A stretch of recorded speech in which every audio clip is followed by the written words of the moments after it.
senior centers. Let's talk about them. But first, OMG. Barbed wire and everything, that must be for the cattle. Mm-hmm. Is it one of those hummingbird things? Oh, it sounds so close. Is it close? What are you doing? Well, I hear it. You don't hear it, but I do. Ah! Is it on me? Okay, well, it just kept getting closer and closer. You didn't hear it, but... You mean a helicopter launch? Yes! That'll be good. Ah! Is it on me? There are so many seniors nowadays that because we're living longer, we're healthier, we have a more healthy lifestyle than, let's say, 50 years ago. So we've got the senior centers to help take care of all of us boomers and beyond. The problem with us living longer is that a lot of us, divorce kind of popped up when we were, growing up, and divorce is more prevalent. So we're alone, and maybe a spouse passed away. So what's happening is seniors are very lonely. We did a video on that. Seniors are lonely. Well, to the rescue, our senior centers. We've been visiting a senior center. This is our first. And we decided we're going to get out and see more as we travel. We're going to visit a whole bunch of senior centers. But they're all over. Did you know that there are 10,000 to 15,000 senior centers in the United States? Whoa. Wow. Amazing. Yes, I know. And there's so many things that a senior center can offer. Now, I've got my notes because I didn't memorize every little thing. It's to provide support, friendship, and activity. Our senior center, we go mainly for meals, but we did do a couple of activities. Yeah, we tried Tai Chi for one thing. Yes, we did. Whoops. I know. Well, it keeps seniors social and engaged. So I wanted to present this because I had a comment on my YouTube a couple days ago, and you said, can anybody go to a senior center? Well, if you're a senior, absolutely. It doesn't matter. If you're traveling, just go. Everybody has a different registration process, but it's almost like a little baby paper that you fill out. They just want you there. Now, some senior centers are run by the government and some other ones by nonprofit organizations. I know the one where we're at is funded by the county, I believe. Yeah, and they just got a big refunding going on, so they're going to be adding more equipment, things like that. The senior center that we've been visiting, and I'll show you a picture. It's not much, but we do eat dinner there or lunch periodically. The reason that we don't have much is because I was kind of uncomfortable filming everybody. I didn't get permission, so I just got us eating. But I do have pictures of other senior centers that I found online. Some look like they're really large. The one we're at is a little bit small. Yeah. Yeah, it's not I large. counted yesterday, and I counted the tables and the number of chairs, and there were room for about 50 people, which isn't bad. Yeah. And I'd just like to say, speaking of the people that were there, pretty much every time we go, we sit with a different bunch of people. And it's very interesting. There is a high percentage of Native Americans. As a matter of fact, I have met one fellow, and his name is Tetch. I believe I have that correct. Hey, Tetch, I doubt seriously that Tetch watches. About me. he always gets like this, so I get, we just listen to him talk. So yeah. But it was very interesting. He talked to me about his father being a code talker back in World War II, a Navajo code talker, which was very interesting to have someone with a personal story like that. It was very cool. So anyway, you can meet some great people, and I highly recommend it, folks. I really do. And the Senior Center does offer a lot of programs. I'm not going to go into a lot of them, but one thing I do know, because they're all kind of different, But I do know that every year at tax time, they help seniors. Even if you're not a member, you can go in and they're going to help you with your taxes. And let's see, what else? Oh, so if you're looking for something to do and you're a senior citizen, now they might start at 50, sometimes 55, and sometimes 60. So if you're going to look for your senior center, I want you to get on your phone and I want you to go on Google Maps and type in senior center near you. And then you need to call them and find out what all the rules are, because everyone has a different rule. Yeah. And then go visit and start becoming social and becoming more active. Now, the average senior citizen visit for people who go is 3.3 hours. That's a long time to spend there. Yeah. I think they set at the one that we go to, there's just a small TV. But they have TV, they had a couple computers, they have a nice pool table. We haven't played pool yet, but they have they have a pool table. And then they also have a fitness room. It's only $6 a month for that. So, that you can join that. Let's see. Yeah, the average participant of a senior center is 75. I'm right in there. I know. Now, 70% are women. I'm right in there. It says 1/2 use of people who use senior centers live at home. I guess then the other half don't. Okay. And 75% visit 1 to 3 times a week. So if the average is 3 hours and times 3, that's like 9 hours a week they're spending there. Lee, were you going to, I didn't look over your notes, were you going to mention pricing for the lunch? Well, some of them, they're all different. Okay. Some of them accept small donations. Yeah, like the one that we go to. Right. But you don't have to pay, excuse me. Right. It's up to you whether you want to make a donation or not. Right. But that's for the meals. Right. And there's so many other things, but I think you can leave a donation for anything, really. Right? That could like be. If you're in an activity, you're doing yoga, tai chi, things like that. Yeah. So I've got a list of benefits for the senior center. It prevents isolation and loneliness. You connect to a wider community, like he said, with a relative of a code talker. If you don't know what those are just Google it, or we'll leave a link maybe. Yeah. Code talkers, yes. And you can, I do not assume that everybody watching this is a senior citizen, right? But if you're not one, there's great volunteer opportunities there that you can volunteer, serve lunch, things like that. Now, a senior center encourages physical activity. Oh, yeah. They have all kinds of activities.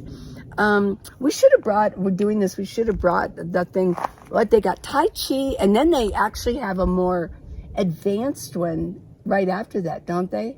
I can't think of the name of it, but right. Yeah, that is correct. correct. No, I did attend a senior center in Cincinnati. Oh my gosh, yeah. Oh, they had line dancing once a week. They had dancing. They were really into playing cards. I didn't want to join in because I knew that I'd be out of my element. I imagine those are for some serious card players. So, but yeah, they were really into that. And then they would have guest speakers come in Cincinnati. And yeah, you'd sign up for it, things like that. Okay. The one that we're attending has a gym. That, I said, a fitness center, yeah. Oh. They have a fitness thing. And they have outings, too. Outings, you just sign up for them. Right. Yeah, they're going to Sedona this month, I think. Oh, wow, okay. And they have potential access assistance with minor home maintenance tasks. So they can help connect you up with that if you own your home. They have higher levels of health, social interaction, and life satisfaction. That's what they offer. I mean, how can you beat that, right? Oh, it's great. And you can develop new skills. So, my last of my notes. I'm sorry that I always got to read my notes, but the programs, here's just a few of them. They have meal and nutrition programs. the meals at our place are great. I was just going to butt in and Yeah. say those meals, you look at the tray that they give you, you know, it's one of these Yes. container trays. Right. It is full of color. I know. And to be healthy, We we're had supposed salmon. to eat color. We And- figured that meal would have cost yours and mine together would have been like $42. Yeah, yeah. I know it. It's very nutritious food, that's for sure. Right. They have fitness programs, educational programs, arts activities, social activities, and clubs relating to special interests. It's just amazing at the senior center.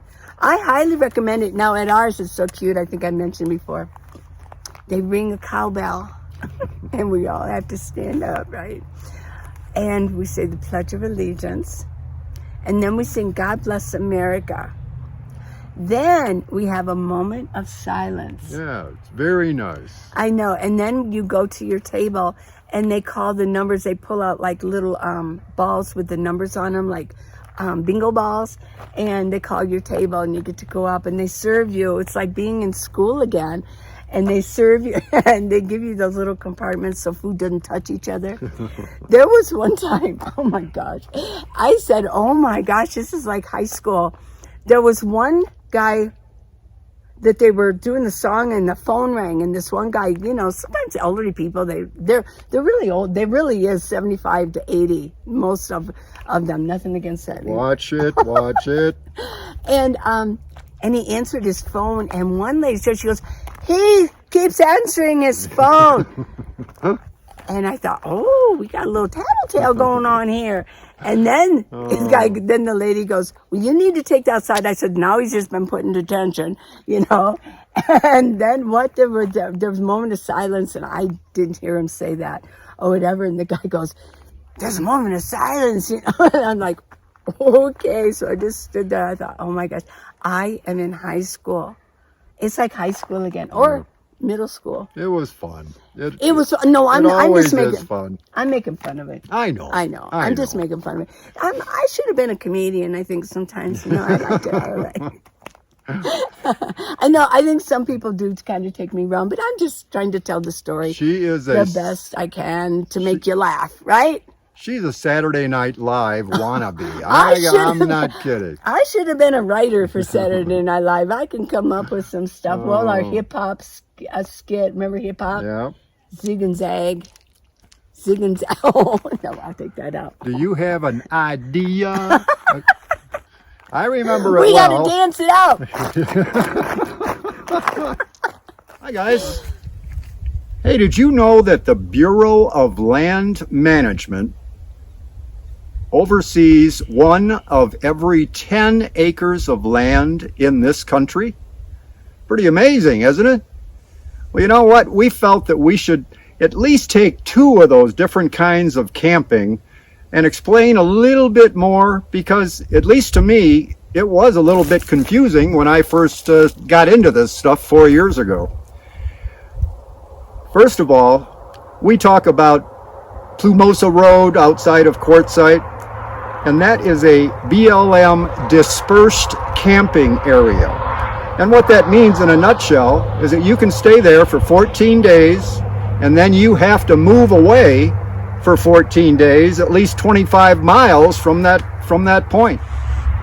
Now, the BLM long-term visitors areas are something entirely different. I didn't mention that, of course, on Plumosa Road and other dispersed camping areas, they're free. There are no amenities, there's no water, there's no electricity, there's no assigned sites or anything like that.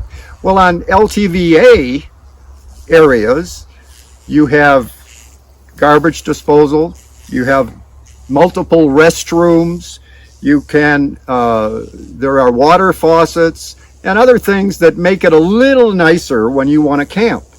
But there is a fee for those things. Now, the LTVAs have fees that run from September 15th to April 15th.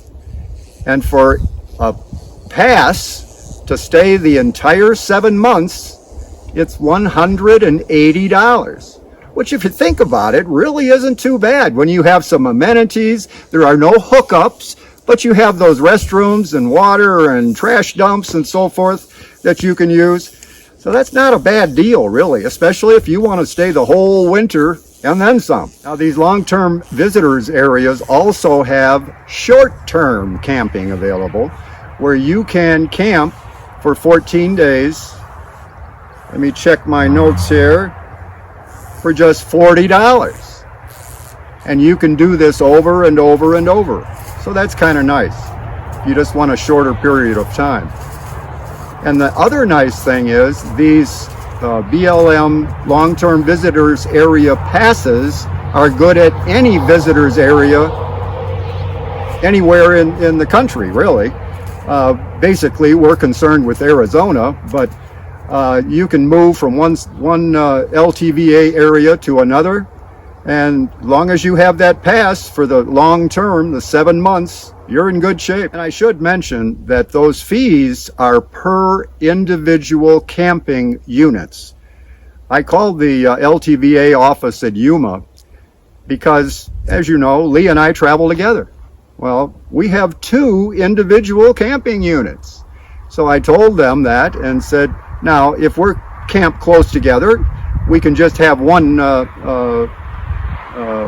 fee paid and we're good to go. But she said, no.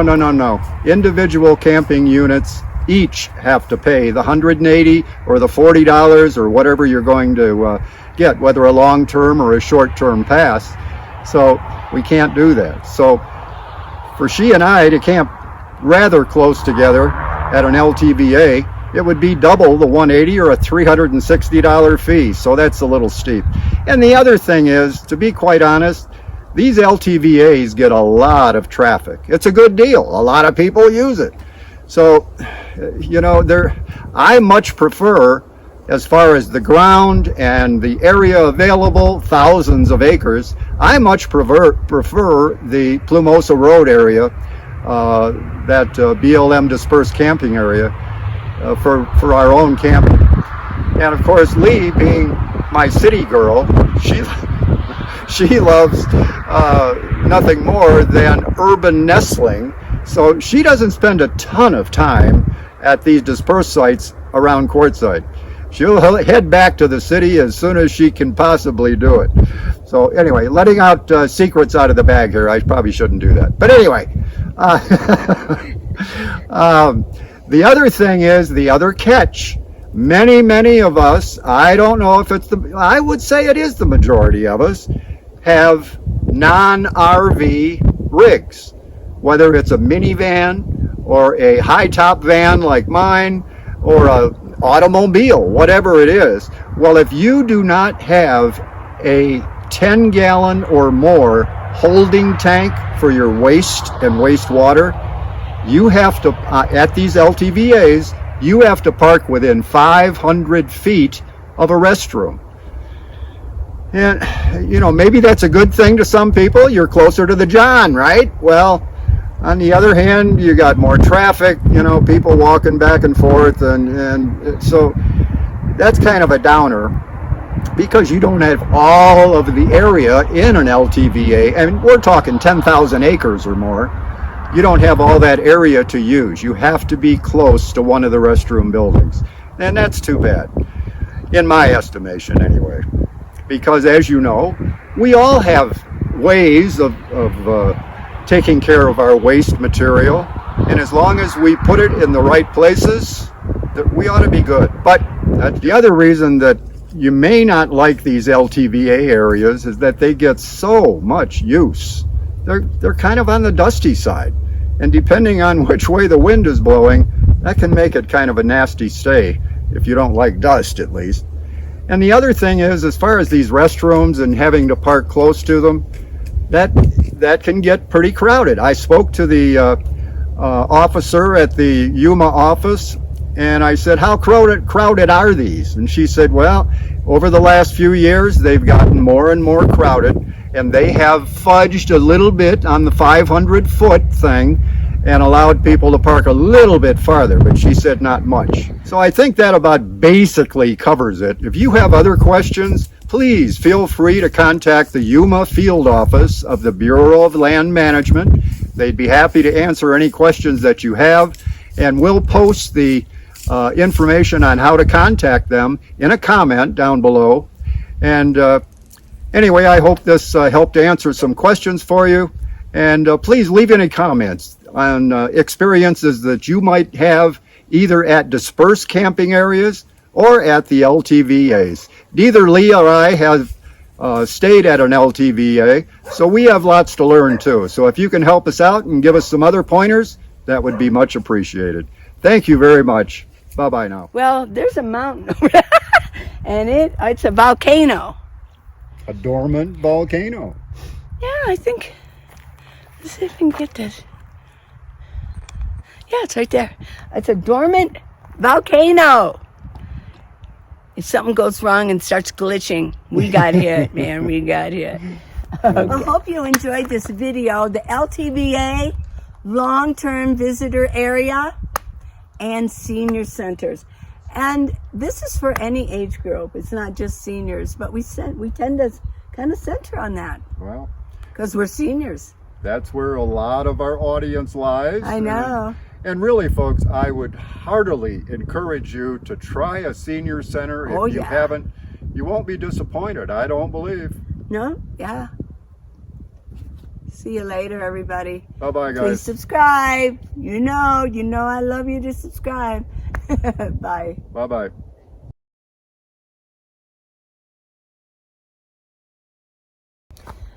Well, let's talk senior centers now. There are so many seniors. There are a lot of seniors. There's a whole bunch of them. Did you know that? Huh? Huh? She tells the truth, I'm telling you. I know, I tell it like it is, yeah.